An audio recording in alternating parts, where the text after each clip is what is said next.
সুপ্রিয় দর্শক, সকলকে অভিনন্দন, শুভেচ্ছা। আশা করি সকলে ভালো আছেন, সুস্থ আছেন।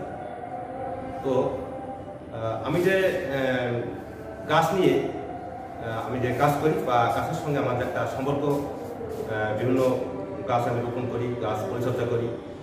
তো এর মধ্যে বিভিন্ন ধরনের গাছ আছে। তো আজকে আপনাদের সাথে একটি গাছ নিয়ে আলোচনা করব। সেটা হচ্ছে একটি পাতাবাহার গাছ, এবং সেটা কীভাবে রোপণ করতে হবে, কীভাবে এটা পরিচর্যা করতে হবে, কোথায় রাখতে হবে, কীভাবে এটা পরিচর্যা, কী ধরনের সার ব্যবহার করতে হবে, সেই সম্বন্ধে আপনাদের কিছু ধারণা আজকে দিব। তো আশা করি সকলেই ধৈর্য সহকারে আমার সঙ্গে থাকবেন। এখন আমি চলে যাচ্ছি, আপনাদেরকে নিয়ে যাচ্ছি সেই গাছের সঙ্গে পরিচর্যা করবো। এখনই এই যে আপনারা দেখতে পাচ্ছেন একটি গাছ, একটু খেয়াল করে দেখুন। এই যে একটি গাছ আপনারা দেখতে পাচ্ছেন, এই গাছটি হয়তো অনেকে চিনে থাকবেন। এটি কিন্তু পুরোপুরি সবুজ না, একটু খেয়াল করে দেখুন।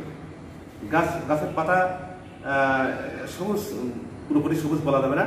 তো সবুজের মধ্যে কিছুটা হালকা একটু ছুপানো আছে, কিছুটা হালকা কি বলা যায়, একটু ছুপানো, একটু হালকা হলুদের মতো বলা যায়, কিছুটা বাদামি কালারও বলা যায়।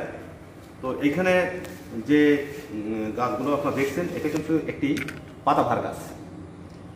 অর্থাৎ যে পাতা একটু মানে সৌন্দর্য ছড়ায় আর শোভাবর্ধন করে, সেটি হচ্ছে পাতাবাহার। তো গাছ আসলে আমাদের সবারই উপকার করে। গাছ আমাদের অক্সিজেন দেয়, গাছ আমাদের মন ভালো রাখে। গাছের উপকারটা আসলে বলে শেষ করা যায় না। তো এই যে গাছটা আপনারা দেখছেন, এইটা হচ্ছে একটি পাতাবাহার। তবে এই পাতাবাহার সম্বন্ধে কিছু ধারণা আপনাদেরকে দিব। এটার নামটা আপনাদের একটু জানিয়ে দিচ্ছি। এটার নাম হচ্ছে এসি পাতাবাহার। আচ্ছা, এসি পাতাবাহার কেন হলো? অর্থাৎ এই গাছটি ছায়া রাখা হয়, আর বিশেষ করে অফিসের মধ্যে যেখানে এসি চলে, সেই এসির মধ্যে এই গাছটি এখানে রাখার উপযুক্ত জায়গা। এইটা হচ্ছে এক একটি গাছ এক একটা পরিবেশে উপযোগী। তো এই গাছটি হচ্ছে কখনো রোদ্রে রাখা যাবে না। এই কথাটা আপনারা সবাই একটু মনে রাখবেন, সতর্ক থাকবেন আপনারা, যে এই গাছটি কিন্তু কখনো রোদ্রে রাখা যাবে না। কারণ আমরা জানি যে আমরা সবাই মনে করি, অনেকেই মনে করি যে গাছ রোদ্রে না রাখলে মনে হয় গাছ মানে ভালো হবে না বা ভালো থাকবে না। কিন্তু এই কথাটা একেবারে অমূলক না। কিন্তু আসলে সব গাছ কিন্তু রোদ্রে রাখতে হবে এমন কোনো ধর্মগত নিয়ম নাই। এক একটি গাছ এক একটি পরিবেশের জন্য উপযোগী। তো এই যে গাছটা আপনারা দেখছেন, এটা হচ্ছে ছায়া জায়গার জন্য এটা উপযোগী। এটা ছায়া জায়গাতেই রাখতে হবে, রোদ্রে এটা কখনোই রাখা যাবে না। তো এখন এই যে টবে যে গাছটি এটা রোপণ করা হয়েছে, তো কিভাবে রোপণ করা হয়েছে সেই সম্বন্ধে আপনাদের একটু ধারণা দিচ্ছি। তো আপনাদের এই যে টবে কিছু মাটিটা দেখছেন, এটা কিন্তু একটি জৈব সার।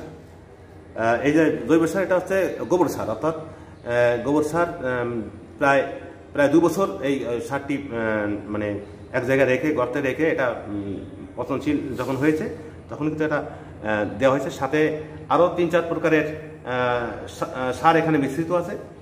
তো এখানে সাথে যখন এটা দেওয়া হয়েছে, এই টবে যখন মাটিটা দেওয়া হয়েছে বা সারটি দেওয়া হয়েছে, এখানে কিন্তু একটি বিষয় করা হয়েছে। সেটা হচ্ছে কিছু মাটি, যেটা এঁটেল মাটি বা দোআঁশ মাটি, এর সঙ্গে কিছু এখানে মিশ্রিত করা হয়েছে। এখানে কিছু বেলে মাটিও মিশ্রিত করা হয়েছে।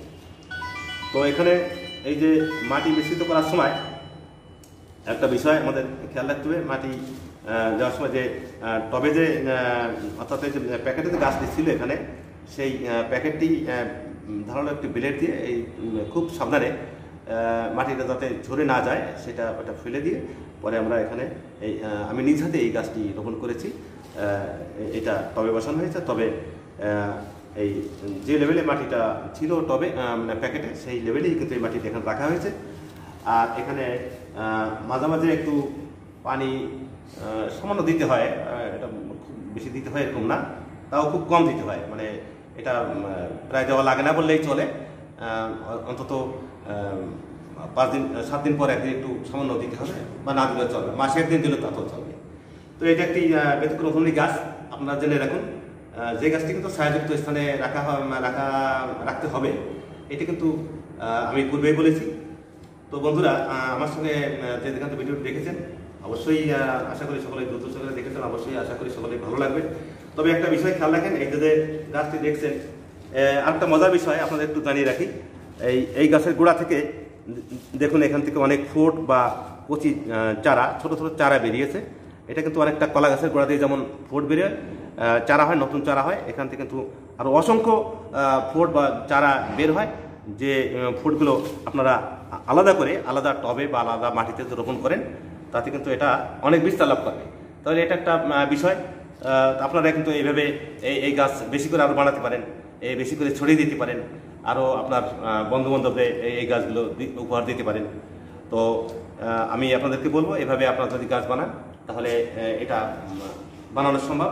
তো আপনারা যে যেখান থেকে ভিডিওটি এতক্ষণ ধৈর্য সহকারে আমার সঙ্গে দেখেছেন বা যুক্ত হয়েছেন, আমি সকলকে ধন্যবাদ জানাচ্ছি।